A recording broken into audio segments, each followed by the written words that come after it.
This review is brought to you by Netflix. So here we are, Gran Turismo 6, the game that will most likely be Sony's last first-party title for the PlayStation 3.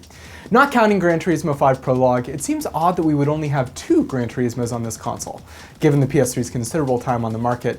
And the fact that it comes out after the launch of the PS4, it makes us wonder why Sony didn't move the production over to the new console. But development speculation aside, we've done the deep dive into Polyphony Digital's latest, and it's Gran Turismo at its purest, right down to the 24 or so Nissan Skylines. When you first take the wheel in Gran Turismo 6, you sense its own adherence to tradition. That is to say, the default gas and brake controls are mapped to the shape buttons, just as Polyphony Digital did 15 years ago. Of course, you can reconfigure the controls to the modern scheme where acceleration and brake are on the shoulder buttons. No matter which Gran Turismo was your introduction to the series, experiencing your first off-track spin-out is a rite of passage, especially for those who were raised on arcade racers. It's not enough to simply let go of the gas to slow down, you have to hit the brakes. A lot. It's an easy concept to grasp if you drive in real life, and it's this sense of realism that warrants playing much of the game on the cockpit camera setting. For its focused commitment to simulation, GT6 actually does not bog you down with time-consuming training drills, although the game does have a number of brief and basic exercises. It follows the philosophy that the best kind of training is on the field. For newcomers, there's great comfort in relying on the optional guiding lines.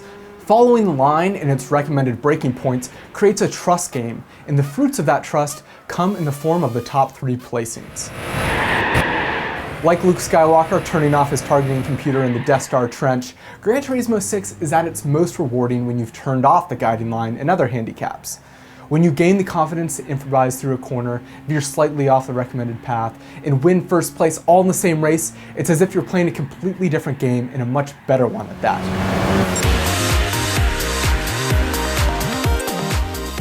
As such, it would have been nice to earn added rewards for driving with as few assists as possible. The beauty of a series as long-running and feature-packed as Gran Turismo is how it draws different fans to its different modes of play. In GT6's career mode progression evolves at a satisfying pace, where you need to only clear each event once without added grinding, as long as you're ranking in the top 3 regularly. Provided you're sensible with your currency, you'll have just enough funds to buy a car that qualifies for the next race. Furthermore, GT6 ensures that you're not limited to what's in your garage, as many of its vehicle-specific events include cars for rent. Such vehicle variety begets competitions and assignments that aren't your traditional races. Not seen since Gran Turismo 4, the coffee break missions offer diversionary goals like knocking over cones or driving as far as you can in a single liter of gas. This culminates in amusing, albeit grossly novel, missions set on the moon. After spending hours at high-speed races, the slow speed of the lunar rover can feel jarring. That is, until you find out you can perform impractical jumps off the moon's uneven surface. At this point, we'd be disappointed if Gran Turismo 7 doesn't have golf carts. Go on and head to the next target.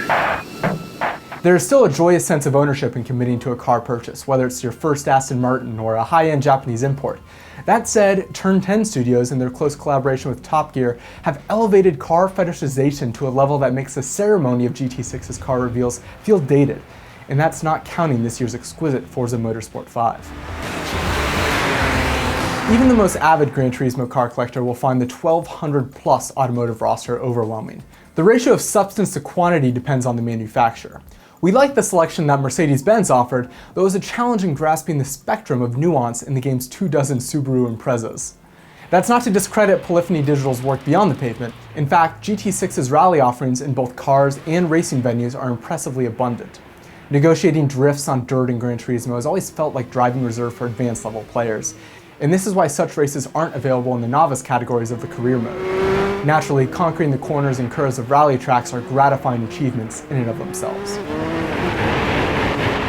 While Sony did not turn on the game's multiplayer servers before launch, GT6 promises 16-player online support in qualifying races.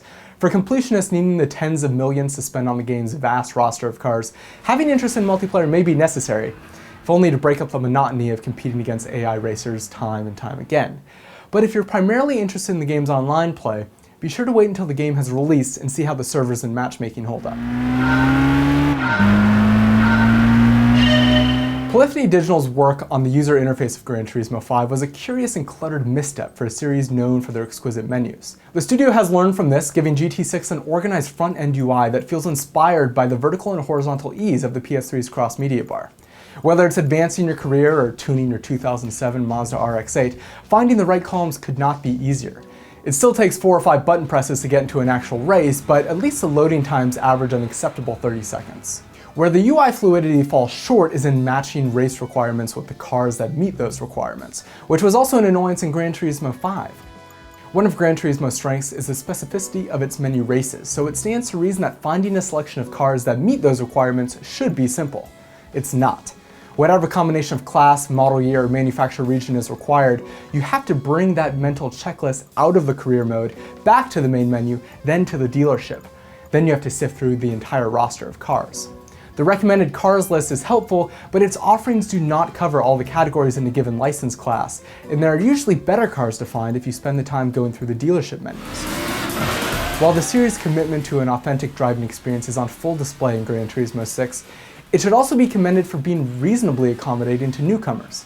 This degree of accessibility is matched by its content-rich suite of modes, cars and racing locales, making GT6 more than a footnote in a season overshadowed by the PlayStation 4 and the Xbox One. Yet, given its lack of innovation, Gran Turismo 6 falls short of being a fitting bookend to Sony's first-party library on the PlayStation 3. A 4 out of 5.